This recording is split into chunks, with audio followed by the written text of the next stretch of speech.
You're tuned to the Steve Donoghue Show on CPL Radio, your one-stop daily source for Steve's take on the world of books.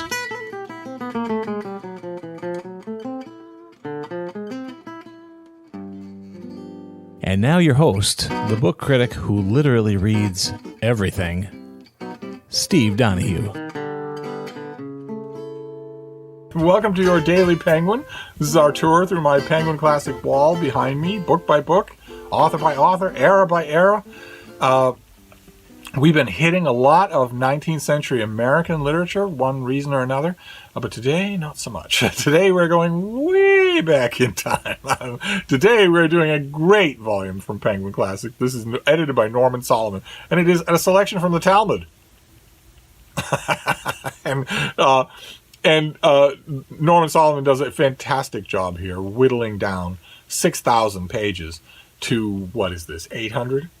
800 pages. It's an impossible job to do a truly representative one-volume condensation of the Talmud, but nevertheless, this is the best version, the best attempt I've ever seen anybody make at it. It's going to be difficult to explain what this is for those of you who don't know. Of course, you don't need me to explain it. You can Google the term. Just go to Wikipedia and type in Talmud. You'll get a good explanation of the basics of what this is. It's picture that that you're in a job, right? That you've had a job. Now, especially retail. A retail job, this will work especially right. But any job, really.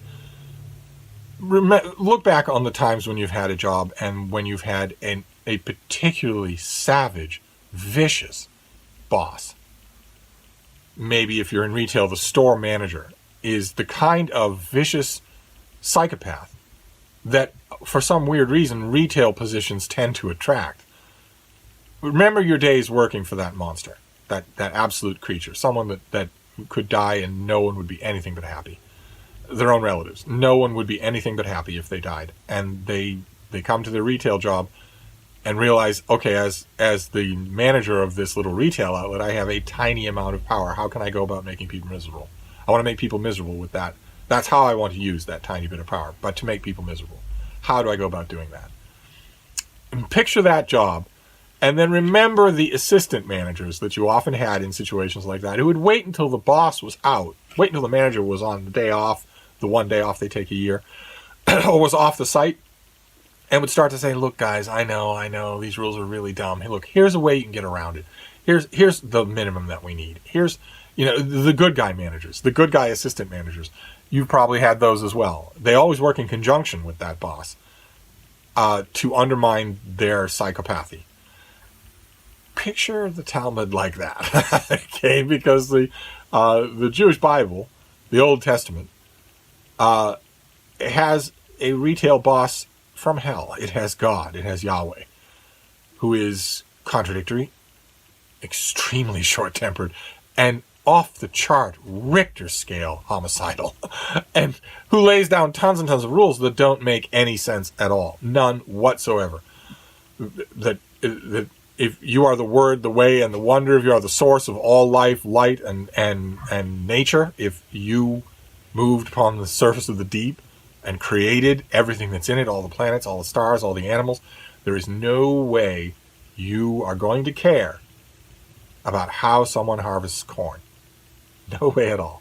And yet, lots of rules, and all of them punishable, not only by human penalties, but also by God's displeasure.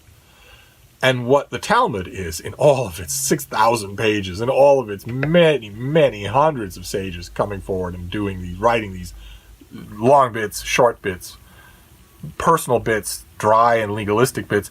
What the Talmud essentially is the writings of those assistant managers, trying to soften the unblinking, unsleeping, utterly weird tyranny of the boss. That's what the Talmud is, essentially. It's commentaries. Endlessly interesting commentaries on the laws of Judaism. Now, that description might lead you to think that this is not interesting, that this book is going to fall into the category that we've encountered in our Daily Penguin many times before, of books that Penguin reprints because they have scholarly interest, but that are not readable.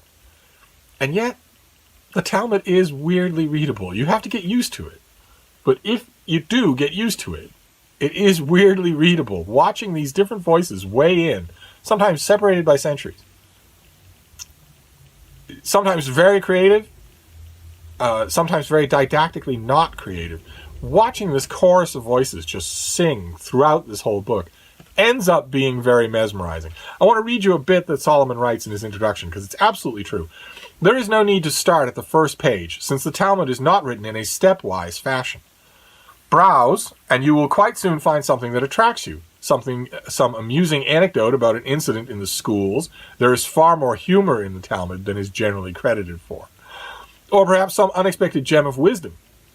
Make that your starting point. Turn over the pages at random to pick up something of the range and rhythm of the Talmud. Wade in, splash about. You may soon discover that you can swim a few strokes. That is absolutely true. You do not need to read this as a book. You want to go through, he takes from the various tractates of the Talmud in relatively even measure.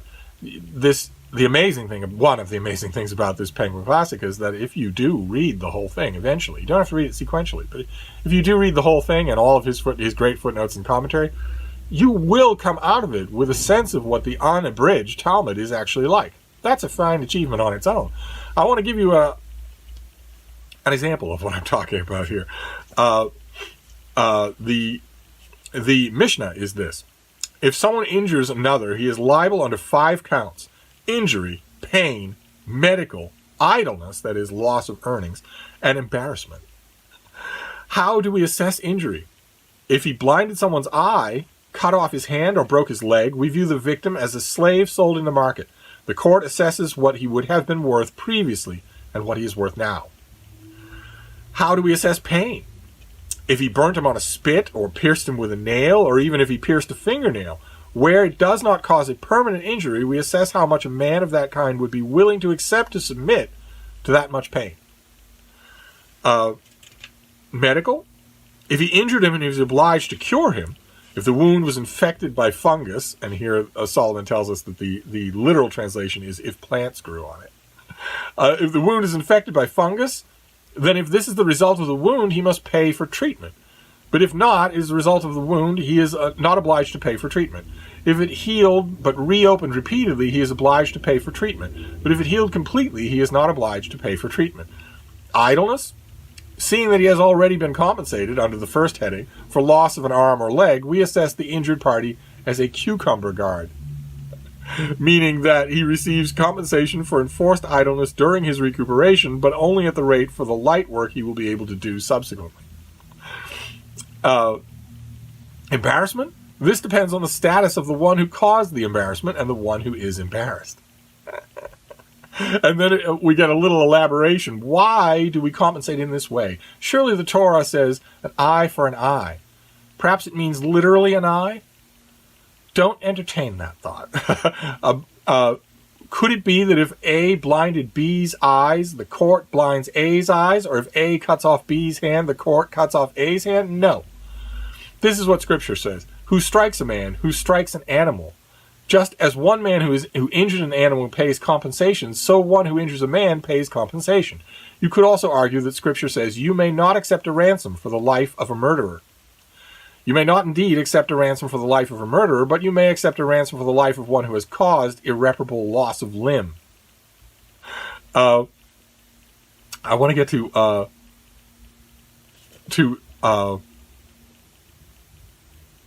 yes, okay.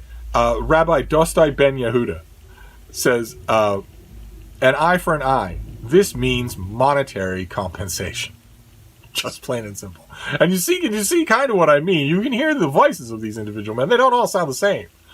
This means monetary compensation. Do you think it means an actual eye rather than monetary compensation? Then what would you do if one had a large eye and one had a small eye? How could you call that an eye for an eye, seeing as they are not equal? And it also goes on to say, well, what if you're blind? Does that mean you suffer no penalty if you cut someone's eye out? And that's what I mean by the kind of mediation that I'm talking about here, is these people, these learned men, dashing in to humanize these laws and talk about them and argue about them and hair split about them, like in the case that I mentioned here. If you spend even 5 minutes reading the Old Testament, the Hebrew Bible, you will come away with absolutely no doubt in your mind that when the Jewish God, Yahweh, says an eye for an eye, he means scoop out the eyeball. You will come away with no doubt in your mind as to what an eye for an eye means. It's barbaric and absolutely literal. The God of the Old Testament is never satisfied unless human blood flows. Never. And the sages who came along later wanted to mediate that. They wanted to soften it. They come right out and say, this means monetary compensation. This does not mean you scoop out somebody's eye.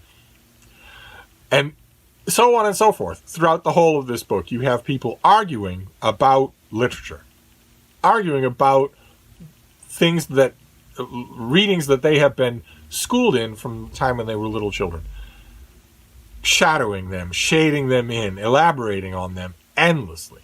And it is tremendous fun. I know it doesn't seem it, but once you get into the habit, once you get used to it, it's tremendous fun.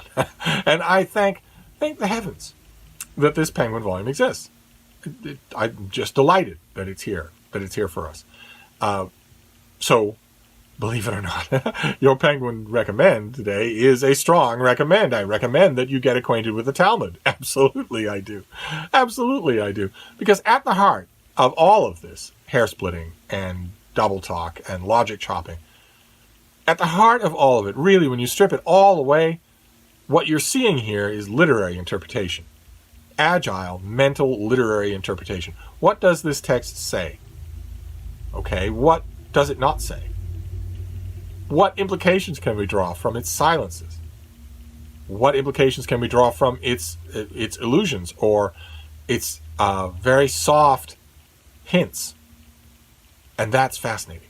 To watch that happen over and over again by some of the most fiercely trained intellectuals of their day is fascinating. There's nothing else quite like it. So I wanted to recommend it to you. I am recommending to you the Talmud. And that is your Penguin for today. I don't know where we're going tomorrow. I didn't look. We'll find out together. So I'll wrap this up for now, and I will see you then.